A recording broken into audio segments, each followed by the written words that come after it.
Hi everyone, it's Jennifer from Fiberflux. In this video, I will show you how to crochet the Alpine View Wrap. This is a colorful and pretty wrap that you can easily crochet. And for this project, you'll need a 6mm J crochet hook, a tapestry needle, a pair of scissors, and as an option, a tape measure or ruler. And the colors I used for this particular wrap, I used the Lion Brand Wool Ease, and the colors I used are the Sea Spray, Natural Heather, Violet, Dark Rose Heather, and the Eggplant.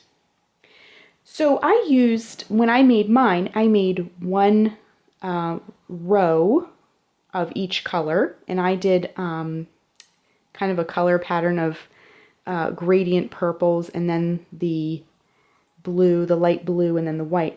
However, you can use any worsted weight yarn you like, and just check the yarn label to make sure it recommends a J crochet hook.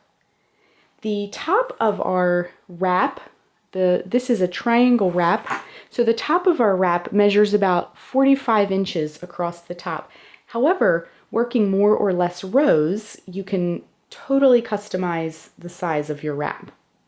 So let's get started. We're going to be making kind of a miniature version of this. We're going to work the first couple of rows of this pattern. So to begin, we're going to put a slip knot on our hook. To make a slip knot, wrap the yarn around your fingers to make a loop. Bring the yarn behind the loop, reach in with your crochet hook, bring up that loop. Go ahead and tighten that onto your hook. Then we're going to make our starting chain. To make a chain, wrap the yarn around your hook and bring it through the loop. That's 1, 2, 3, and 4. So our starting chain is 4 chains. Then in the chain farthest from our hook, all the way back here, we're going to work 3 double crochets, chain 2, and then 4 double crochets. So to make a double crochet, wrap yarn around hook, insert it into that chain farthest from the hook, and bring up a loop. Wrap yarn around hook, bring it through the first 2 loops. Wrap yarn around hook, bring it through the last 2 loops. That's the double crochet. So we're going to do 3 to start. So that was 1, 2, and 3. Then we're going to chain 2, 1, 2, and in that same chain we're going to work 4 double crochets. So 1, 2, 3, and 4. So round 1 will kind of look like that. Okay? Next, let's go ahead and switch colors because each row is a different color. Now, if you want to do a different stripe sequence, definitely feel free. If you want to do maybe two rows of each color or make yours solid. I found that, let's go back to our original wrap. I found that for this, this bottom point, it showed off this stitch work the best when I alternated rows of color. Okay, so we went ahead and cut our yarn, and then we're just going to fasten off. Okay, so then you can select the next color you'd like to do. This looks also pretty in just 2 colors, and just alternate the rows as well. I'm going to pick this blue color because it'll show up against this lighter purpley color. Okay, so we're going to just switch to this blue so you can see it really, really well. And then that very last stitch that we worked, go ahead and insert your hook into that stitch. Grab your new yarn and bring it through. Then we're just going to simply tie it on. This is how I like to join yarn. If you have a preferred method, definitely feel free to do that as well. So we're just tying that right on to that last stitch that we worked. Okay. And also I wanted to mention, when you work striped projects, it's helpful to weave the ends in as you go along as well. I'm going to just leave them off to the side as we work them just for this example piece. So to begin row 1, we're going to reinsert our hook back into that stitch where we tied on the new yarn and bring up a loop. Then we're going to chain 3, 1, 2, 3, and turn our work. In the same stitch, we're going to work a double crochet. Then we'll work a double crochet into the next stitch.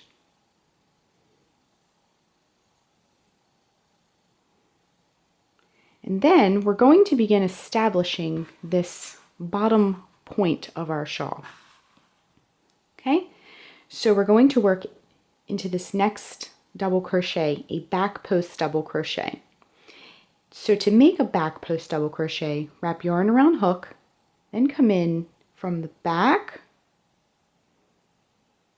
and around the post of that double crochet, wrap the yarn around the hook and bring it back through the way you came. Then finish the stitch. Wrap yarn around hook, bring it through the first 2 loops, wrap yarn around hook, bring it through the last 2 loops. Do the same for the next double crochet.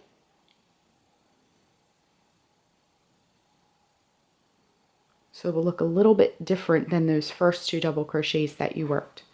We can get our shawl out of the way a little bit. Okay, then we're going to establish our first corner. So to make a corner, we're going to be working a double crochet, another double crochet, then chain 2, 1, 2, and then 2 more double crochets, all in the same space. Notice I said space and not stitch. We worked that chain 2 from the previous row. It created this nice space for us to work our corner. So the corners are made by working 2 double crochets, chain 2, 2 double crochets. Okay? So then, as we round the corner and come back around, you're going to do the same thing. Work a back post double crochet in that first double crochet that you come to. Work another back post double crochet, just like that, and then work into the next stitch.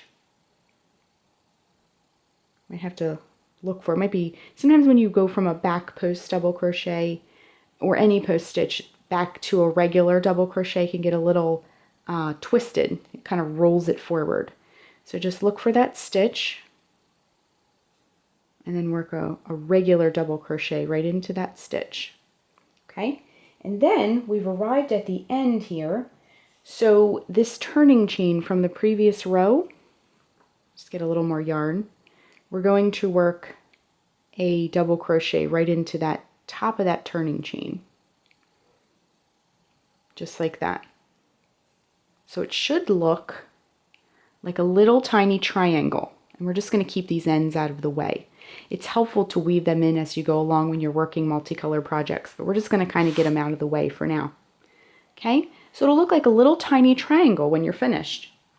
So let's go on to the next row. We're going to switch colors again because we're doing 1 stripe of each color. So you can go ahead and fasten that off. Okay.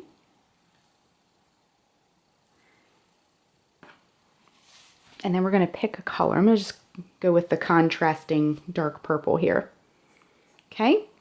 So then that last stitch, same way we did before, that last stitch that you worked, insert your hook and bring the new yarn through. And then you can just tie that right on. Same way we did before. And now we're ready to work row 3. To work row 3, we're just going to reinsert our hook back into that stitch where we tied that new yarn on and bring up a loop. Then chain 3. 1, 2, 3. Turn our work. In that same stitch, work a double crochet, work a double crochet in the next stitch, double crochet into the next stitch, basically we're working the double crochet until we get to, so here's our corner, till we get to those last 2 stitches before the corner, okay? So work a double crochet in the next stitch. Okay, so we're at those last 2 double crochets before the corner. See how you can see that? So what we're going to do for this side, so on the other side we did back post double crochets. So to keep that consistency, see that stitchy kind of V that we're creating, we're going to do the opposite because we're working on the other side. We're going to do a front post double crochet in these 2. Okay, so to do that, wrap the yarn around the hook, and then what you're going to do is pretty much the opposite of what we did before. Take your hook and come under that post, wrap the yarn around the hook, and bring it through. Wrap the yarn around the hook, bring it through the first 2 loops, wrap the yarn around the hook, bring it through the last 2 loops. So it should look like that. It looks kind of like a column when you do it. Okay, so next we're going to do the same thing, a front post double crochet into that next double crochet. And now we're at a corner again. We're going to work the corner the same exact way that we did before. 2 double crochets, 1,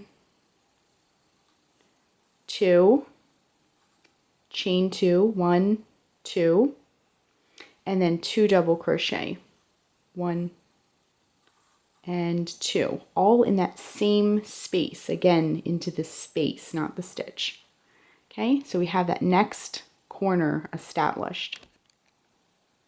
So once you've worked that corner, then we'll do the front post double crochet into that first double crochet we come to, front post double crochet into the next one, and then for the remainder of the row we'll just work regular double crochet stitches. Okay, so just work those all the way across until you get to the end.